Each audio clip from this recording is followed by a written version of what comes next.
Everyone wants influence. More specifically, I think more than ever before, people are so interested in making impact.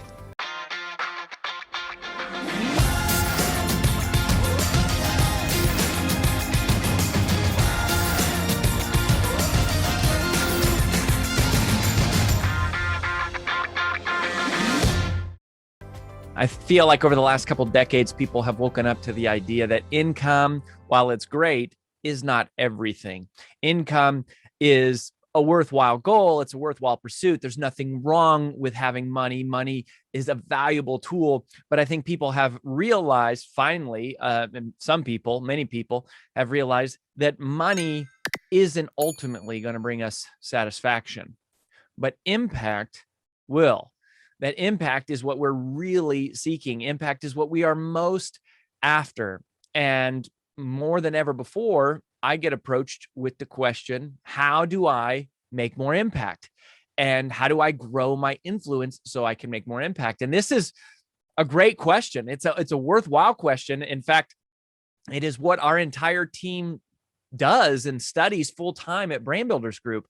Back in 2018, my wife and I sold our previous company, and we started a company called Brand Builders Group that helps mission-driven messengers to build and monetize their personal brand.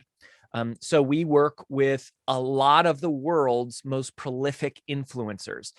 And by that, I mean people with millions of social media followers. We work with New York Times bestselling authors, people who are on TV, people who grace the cover of Time magazine, that kind of thing. But that's only about 5% of our clientele.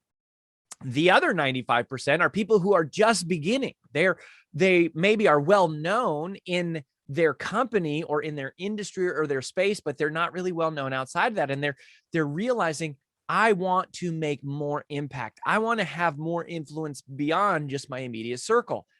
And this, inadvertently has become our entire life is studying the dynamics of influence and creating strategies and tactical techniques and business plans and teams to help people just like you grow their influence. And as we've studied this more, and as I look back on my life, I realize my entire life has really been one great big giant study of the secrets and the psychology of influence, going back from my time going door to door when I was in college to my time at the Toastmasters World Championship of Public Speaking, where I was learning to influence a crowd, to becoming a New York Times bestselling author, and becoming an entrepreneur. And my wife AJ is our CEO, and her and I have built at this point 4 different 7-figure businesses, 1 8-figure business, and are on our way to another 8-figure business. And so influence is something that we study. And I guess that, as it turns out, that's a big part of our life. And one of the greatest secrets that I have ever learned about acquiring influence or becoming more influential is something that I learned actually from my pastor.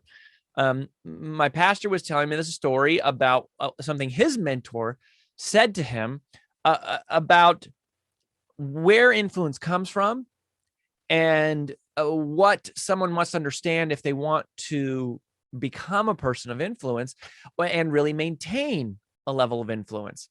And it is this great unexpected secret that you probably have never heard. And honestly, you've probably never even thought about it.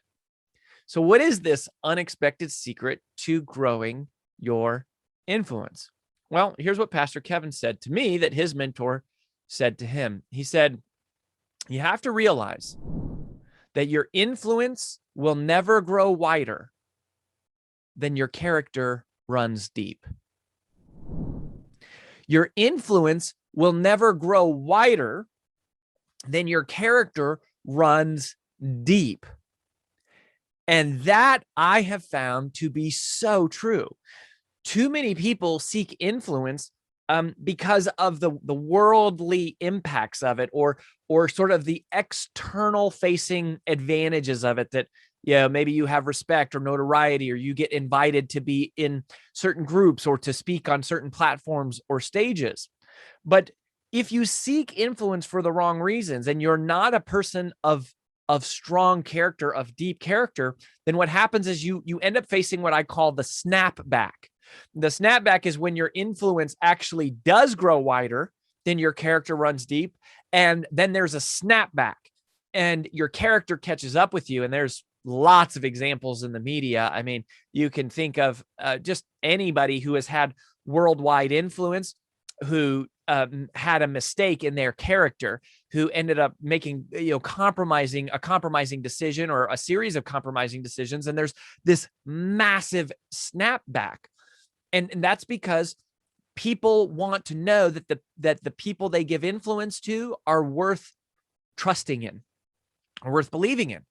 And that's why, we teach at Brand Builders Group, reputation is really what we help people build, more than even influence. Influence is a byproduct of doing things the right way for a long, long time, because your influence will never grow wider than your character runs deep.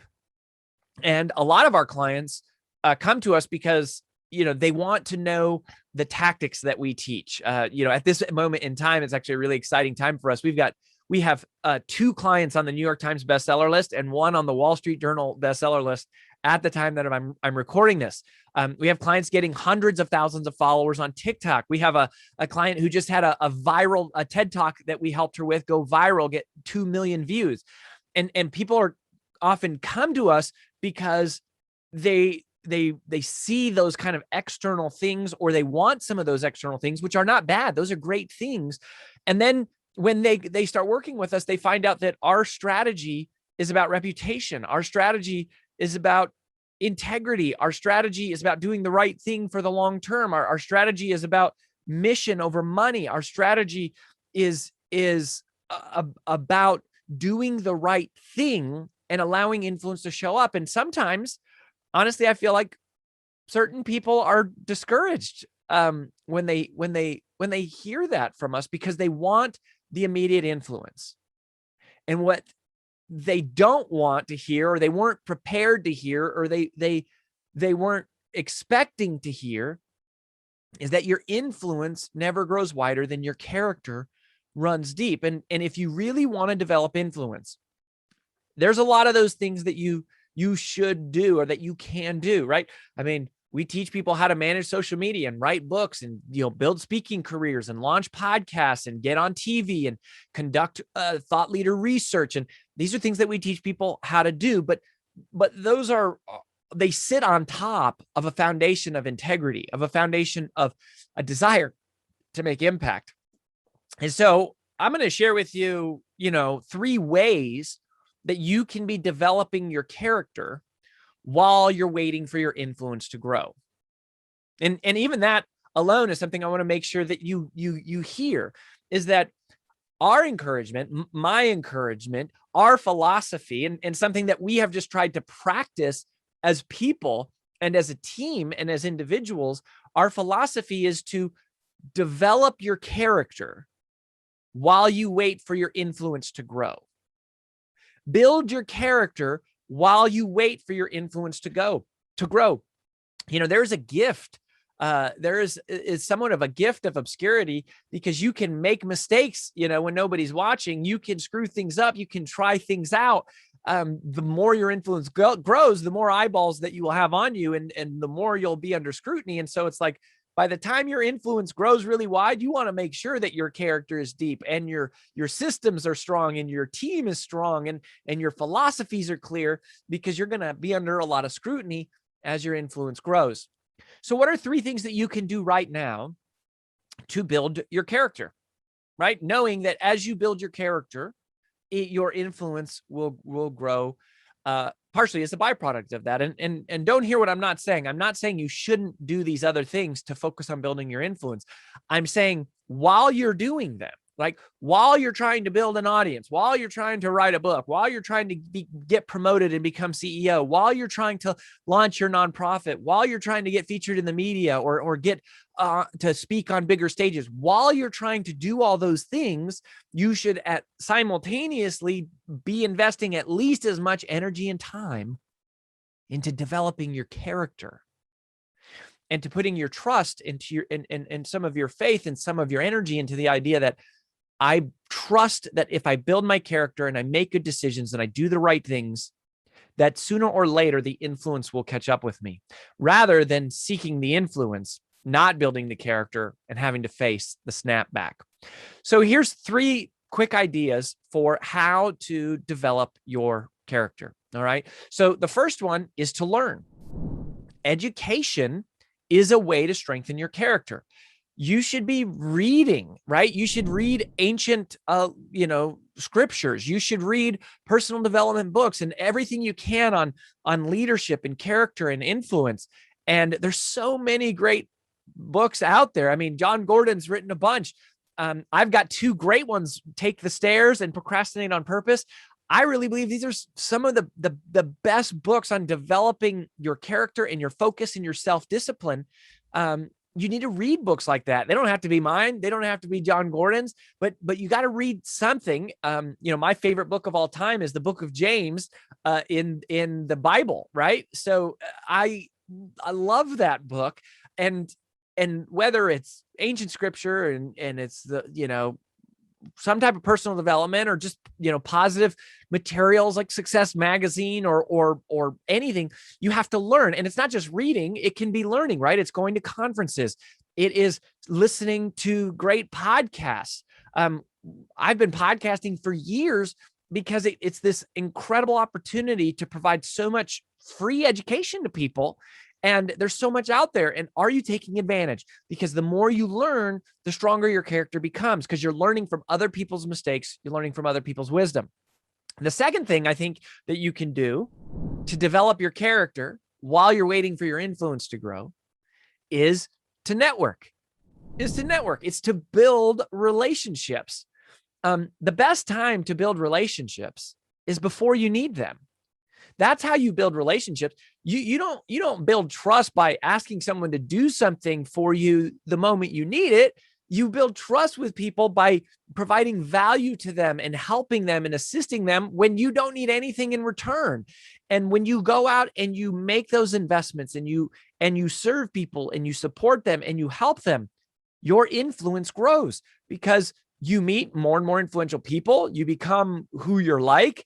And, if you help enough people, at some point, a lot of them have a desire to help you. And sometimes you won't even ask for it and they'll just help you because you've been helping them. And that is a really amazing, practical way to build your influence.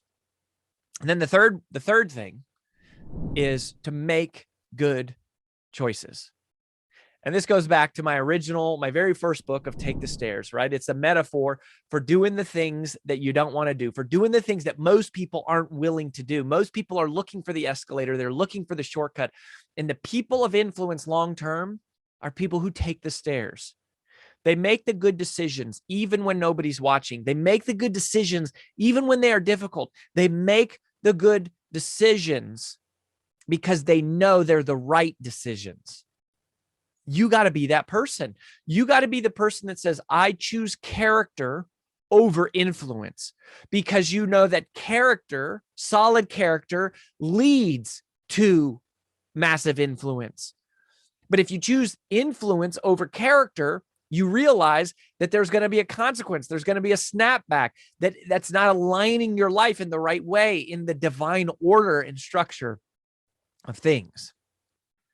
And so I really believe, one of the most valuable insights that I've ever learned about influence actually came from Pastor Kevin, opening my eyes very clearly. I just had never heard it said so clearly that your influence will never grow wider than your character runs deep.